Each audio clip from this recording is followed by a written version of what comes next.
about Sister Mary Elephant? What? Hello, class. My name is Sister Mary Elephant. I am a substitute teacher. Class. Shut up! That's from Cheech and Chong Up and Smoke Out. Come inside my brain with me. Come inside my brain, all right? This is my brain, right? So I'm thinking about some things this morning, talking about crafting context. What is crafting context?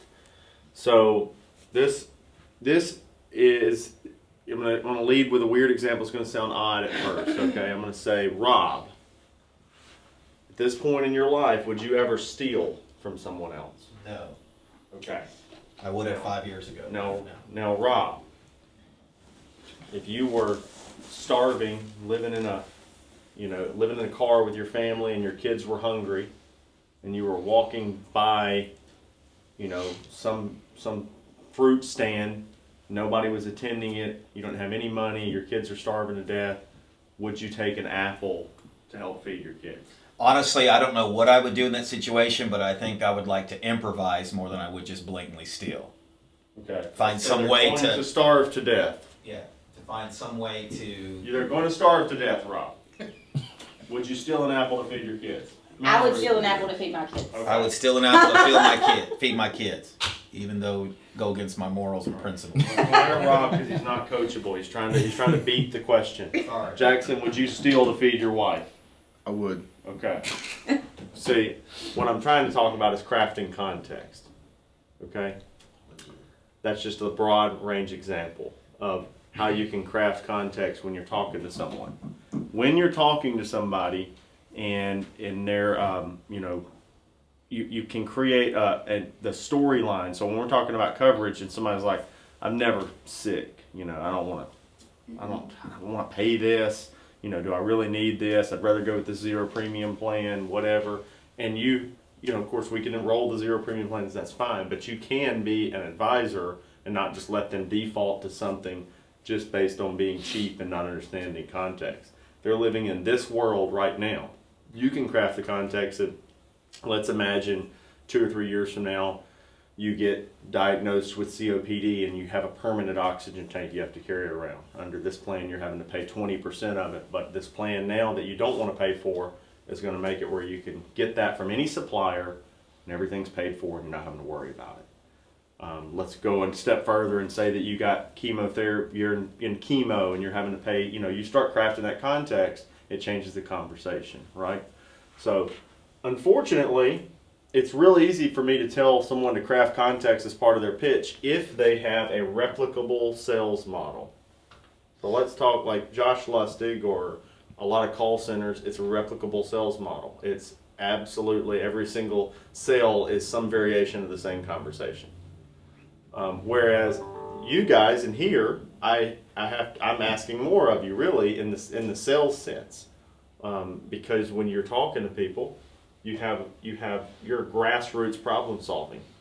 When somebody calls in for you, Rob, you don't really know what they need until you start talking to them. Right. You're an advisor. You can do under 65 health. You can do Medigap rewrites. You can do turning 65 Medicare situation for somebody who's dual eligible, somebody who's not dual eligible, poor and can't afford a supplement, somebody who can't afford a supplement but doesn't want to, somebody who's definitely going to buy a supplement and you don't even have to hardly sell them.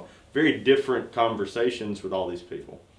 And so you have to be able to understand when to craft context and when not to. So you guys have to use these sales principles that we're talking about a lot more recently, and be able to use them when you need them, but not have to pull them out at every stop. Because what I'm afraid of is you could actually get to be such a good salesperson that some of the laydowns that you're working get turned off by how salesy you are. So you're crafting context and they're like, I was already going to buy the plan G. Like you don't have to like make me cry about my future, but there's a different person, that you might have to do that a little bit and not be, dark and demented, but come up with some storylines. And it really would potentially help to tell a story. I get that, Mrs. Jones. That's my actual default too, is to not spend money where I don't have to, and make sure that the catastrophic side is taken care of. But I'm gonna tell you a story. I had a client that went this route because this other route was more expensive, and their daughter got into a car wreck and blah blah blah blah. You can tell these stories that really show what happens when you take the cheap way out sometimes. So down here I talked about be the authority. So I was listening to something this morning, and I just wanted to hit on it because the other day or yesterday we were talking about educating and letting them decide. But you want your educational presentation to, in my opinion, have an advisor orientation and an aim to where you have an end goal in mind. You could write both. Okay, it's okay. Yeah, I want to write Medicare Advantage too if they default to that. But I have a goal where when I'm sitting down with somebody that's turning 65, I do think every one of them should consider a Medicare supplement unless they're dual eligible.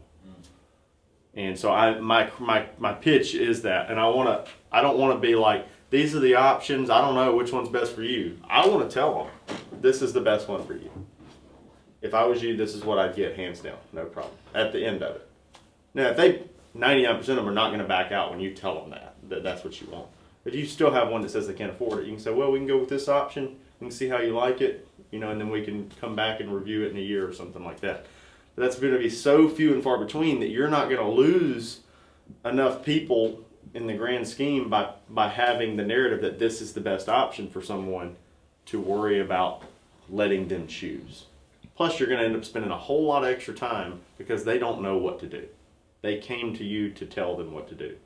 And if they came to you soft and they're on the phone and they're down in Pascagoula and they don't know who you are, then you have to make them want you to tell them what to do.